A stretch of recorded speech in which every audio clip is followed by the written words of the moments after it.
Cerita kali ini adalah perjalanan terakhir sopir travel.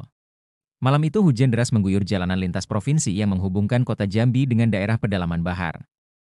Erwin, seorang sopir travel yang sudah puluhan tahun melintasi jalanan ini, sedang mengemudi seorang diri. Biasanya, dia ditemani oleh penumpang-penumpang yang kebanyakan menuju kampung atau kota kecil di sepanjang jalur itu. Namun, entah kenapa malam ini mobil travelnya kosong. Semua penumpang yang tadinya sudah memesan tempat tiba-tiba membatalkan perjalanan dengan alasan yang beragam. Ada yang bilang mendadak sakit, ada yang bilang ketinggalan jadwal, ada juga yang tidak memberi alasan sama sekali. Namun, Erwin tetap nekat melanjutkan perjalanan. Baginya, perjalanan ini adalah rutinitas. Lagi pula, dia punya alasan pribadi kenapa dia harus sampai ke Bahar malam itu juga. Ada sesuatu yang memaksanya untuk tetap menjalankan mobil meski suasana malam semakin mencekam dengan kabut tipis yang mulai menyelimuti jalanan. Erwin terus menyusuri jalanan yang sepi dan berlumpur akibat hujan yang tak kunjung reda.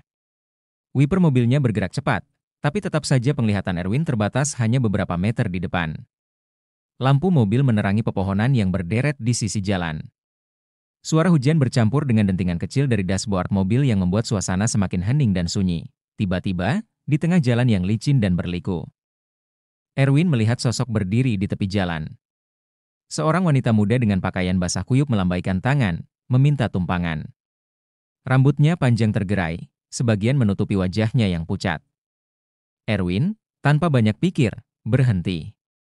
Baginya, membantu orang di jalanan adalah hal biasa, terlebih lagi di tengah cuaca buruk seperti ini. Wanita itu masuk ke dalam mobil tanpa bicara sepatah kata pun. Erwin hanya bisa melihat sosoknya dari cermin spion. "Mau kemana, Mbak?" tanya Erwin, mencoba memecah kesunyian. Namun, wanita itu tidak menjawab, hanya menunduk dan memandang lurus ke depan. Erwin merasa sedikit risih, tapi dia tak ingin berpikir macam-macam. Mungkin wanita itu kedinginan atau sedang lelah. Setelah beberapa kilometer, Erwin mulai merasakan keanehan. Udara dalam mobil mendadak menjadi sangat dingin, padahal AC sudah ia matikan sejak tadi. Wangi anyir yang aneh tercium samar-samar, seperti bau tanah basah yang bercampur dengan sesuatu yang busuk. Erwin melirik ke arah wanita di bangku penumpang melalui spion.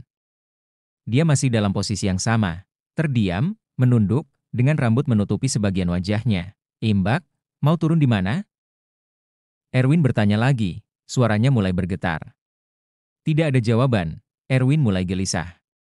Pandangannya beralih ke depan, tapi jalanan yang dilaluinya semakin terasa asing. Padahal dia sangat hafal jalan lintas ini, namun kali ini rasanya seperti ada yang berbeda.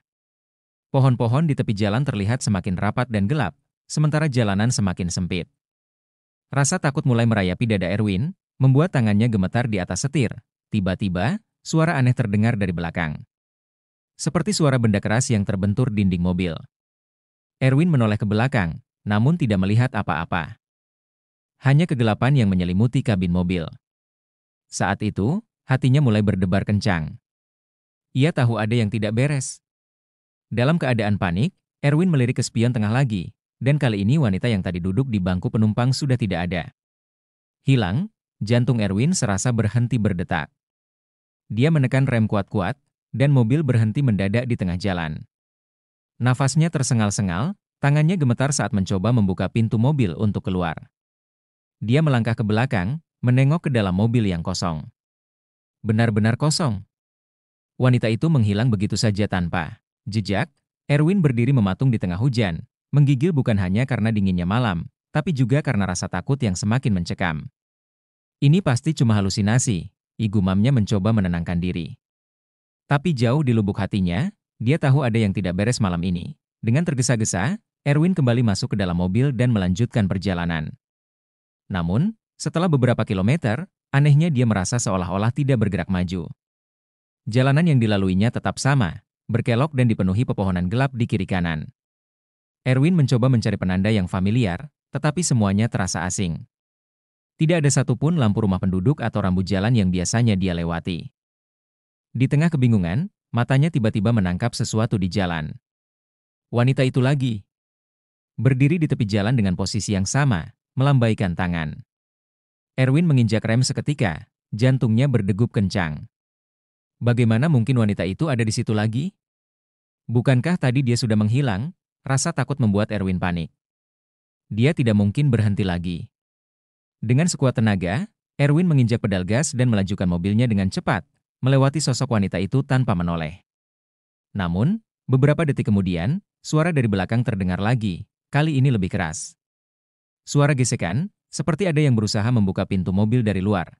Erwin memandang spion, dan yang dia lihat membuat darahnya membeku. Wanita itu sudah ada di kursi belakang, menatapnya dengan wajah yang sangat pucat dan mata yang kosong. Kali ini dia tidak diam, bibirnya bergerak perlahan, mengucapkan kata-kata yang hampir tak terdengar di tengah suara hujan. Antarkan aku pulang. Pulangkan aku. Erwin menjerit dan tanpa sadar memutar setir, membuat mobilnya tergelincir di jalan yang licin dan menabrak pohon di pinggir jalan. Hantaman keras membuat Erwin terhempas ke arah setir. Pandangannya mengabur oleh rasa sakit di kepala. Sebelum segalanya menjadi gelap, Erwin mendengar suara langkah kaki mendekat. Perlahan, suara itu semakin jelas, hingga akhirnya dia merasakan sesuatu yang dingin menyentuh lengannya. Dalam kondisi setengah sadar, dia memandang ke arah samping dan melihat wanita itu berdiri tepat di sebelahnya, menatapnya dengan tatapan kosong yang penuh dendam. Wanita itu berbisik dengan suara yang terdengar seperti angin kencang, "Kau takkan pernah bisa pulang." Kegelapan menyelimuti Erwin sepenuhnya. Keesokan harinya, warga menemukan mobil travel Erwin terbalik di tepi jalan. Sopirnya ditemukan tewas di dalam mobil, dengan wajah pucat dan mulut terbuka lebar seolah-olah ia meninggal dalam ketakutan yang luar biasa. Anehnya, tidak ada jejak wanita penumpang yang dilihat Erwin. Namun, cerita tentang sosok wanita yang selalu menumpang di jalan lintas bahar itu sudah menjadi legenda di kalangan sopir setempat. Dikatakan bahwa wanita itu adalah arwah penasaran yang dulu meninggal di jalan itu dalam kecelakaan tragis, dan sejak saat itu, dia selalu menunggu untuk diantarkan pulang. Namun, tak ada yang tahu kemana sebenarnya dia ingin pulang. Itulah cerita horor tentang sopir travel di bahar. Kali ini sekian dari saya, terima kasih, dan jangan lupa like dan subscribe untuk menonton video horor selanjutnya.